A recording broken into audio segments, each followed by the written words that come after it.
Hello，大家好啊！我係任教地理科嘅 Frank Lau。喺3月11號嘅時候，日本東北部就發生咗一次黎克特制9.0級嘅大地震。咁有好多同學就問啦：今次嘅地震係點樣嚟嘅呢？甚至乎地震又點樣引發海嘯嘅出現呢？咁咧，或者我哋可以睇一睇熒光幕呢一幅圖啊。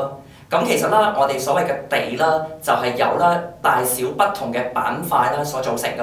而今次嘅大地震其實就由於太平洋板塊同北美洲板塊兩塊板塊相互碰撞之下而造成嘅結果。咁其實咧同類型嘅 concept 咧，實際上嚟講就有好多㗎。咁咧就好似話虛假城市化、養分循環、演替過程等等，你又識得幾多啦？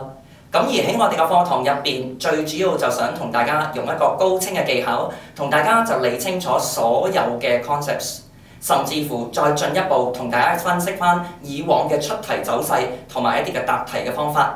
咁嚟我嘅課堂，我再帶俾你哋啊！